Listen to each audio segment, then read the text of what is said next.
So welcome back to DC Silver Age Storytime, and today we have Action Comics number 261, published in February 1960 with story by Jerry Siegel and art by Wayne Boring. Death to Superman! Wipe him out! Destroy him! Great Scott! An evil force has caused the wax dummies of Lois, Jimmy, Jor-El, and Perry in my fortress to come to life.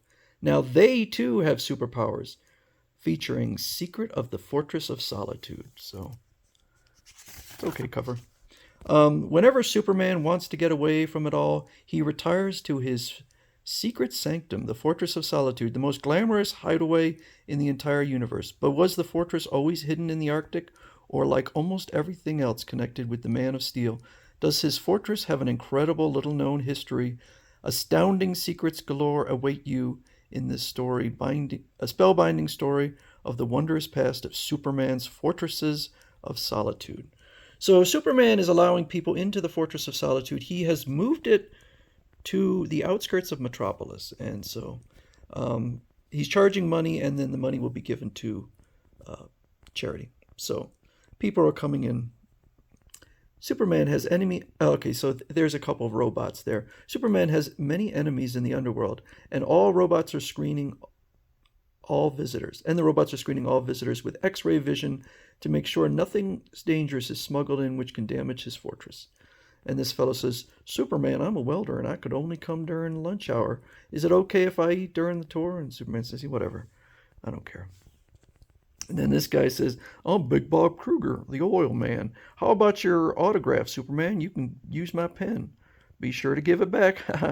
Happy to oblige. So Superman's just showing everyone around, and he says, a recently acquired rainbow jewel from another planet. Its radiation have a healthful, invigorating effect upon the beholder. And now, would you like to see a Kryptonian city? So there's Kandor, the city in a bottle, and he's showing off different things. This Watsis, which is a creature that explodes with metal spikes, and then he talks about the explosion of the planet. And then this boy says, why are those doors locked? Some of the rooms contain super secrets which no other person must ever learn. They are forbidden to all strangers. So the robots catch this guy. He's trying to slip in a book with a transmitter to be able to track the Fortress of Solitude. So he's taken off to prison. And these two fellas say, now, let's do it quick. And I guess they're just talking about it looks like about 8-9 feet away from Superman with his super hearing. Whoops. Neither one of them has an explosive device on their own, but when combined, he pours this liquid into the thermos of coffee, and it creates a combination, a deadly combination. Combined, the chemicals form a gas which will erupt into an atomic blast. Okay, wow. So the people of Kandor are able to see it. They're plotting against the fortress, warns Superman, but they can't get through. Something is jamming their signal. So I've discovered the cause of the static. It's the rainbow jewel. It has set up interference to our supersonic signal. We can't pierce that interference. Keep trying.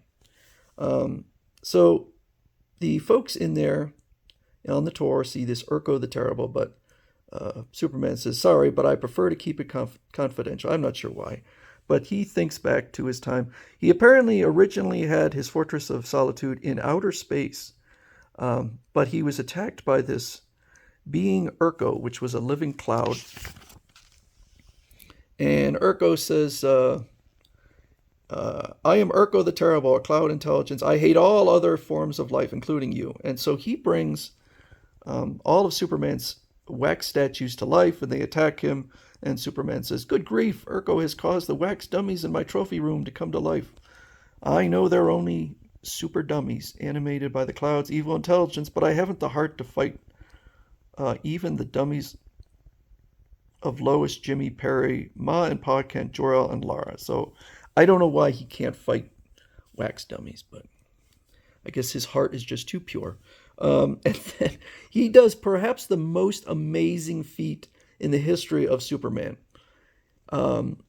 He blows with his super breath a giant flaming sun, not even a sun, a giant one, just blows it at this cloud creature and destroys it, consuming him. Meanwhile, on Kandor, they're still trying to get through, but the rainbow jewel static is still preventing them. Was it Billy Joe Bob or whatever his name is? And these two were like, come on, we better join the others. Not yet. A job as clever as this deserves to be gloated over. Ha! And Superman thinks there's coffee in this thermos bottle. Boy, they're just pushing their luck, aren't they? So the folks on the tour, they get to this. What an odd creature, a tiny flame man. Is it alive, Superman? No, I fashioned it in memory of an adventure that happened long ago. Sorry, I don't want to tell you that story either. So he thinks back to, I guess, his second attempt. He wanted to put the Fortress of Solitude within the center of the Earth, which I think is a molten core, but these flame creatures attack him. Good grief. I'm attacked by fire people. But why? I have no intention of harming them because, well, I don't know. I'm not even sure why they would have fear, because if you're in the center of the Earth, you're probably all alone and have no experience with other creatures, but they do attack with no malice in their hearts. The fire bombs open a fissure and an underground stream is gushing through water. Water is the fire people's greatest enemy. I don't think there's water at the center of the Earth. But he manages to save them. He is no monster. He is a friend. No, don't go, monster man, friend. We made a mistake and we are sorry. And he's like, out of heck with this. Center of the Earth is just not a good place to put the Fortress of Solitude. You've gloated enough. If we don't rejoin the others right away, the absence may be noticed. Okay. And he tosses the cap back. Okay, that actually turns into a plot point. They cannot get through because that darn rainbow jewel ruined our only chance. Only a lead barrier can block its radiations. What? Okay, what the heck? So Superman decides that he is going to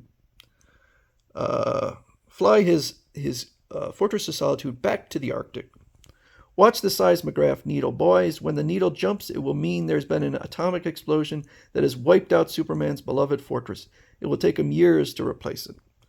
And the Kandorians are still trying to get through. It's useless, Raho. The needle jumps and they're celebrating. But Superman comes in. Greetings, clods. Superman, you've caught us. Well, I don't care. As long as... By the way, this is the anti-Superman gang or whatever it's called. So they really hate Superman.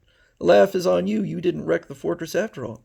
You're lying. The seismic needle showed that an atomic explosion occurred at the exact second planned.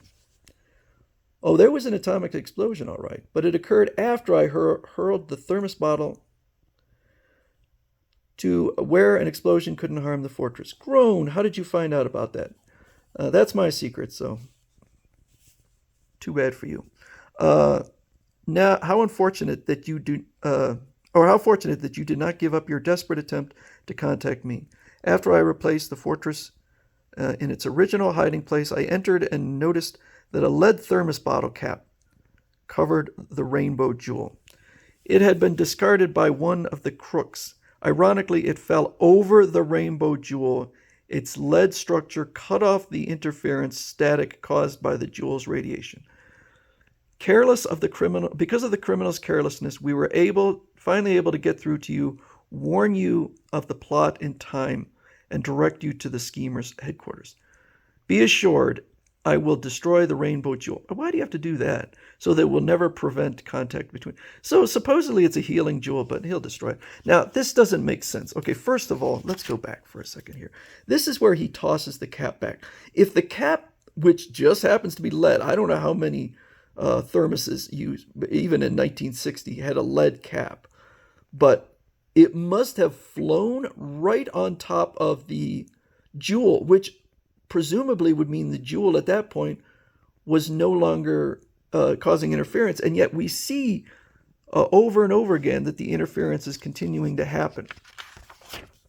There and there, he's still saying, let's try again, Mars Ol, it's useless. And then all of a sudden, Superman did show up. So the timing is all off with this. The coincidence is ridiculous. This is another one. It's an interesting concept. I like the concept, but I think the execution left something to be desired.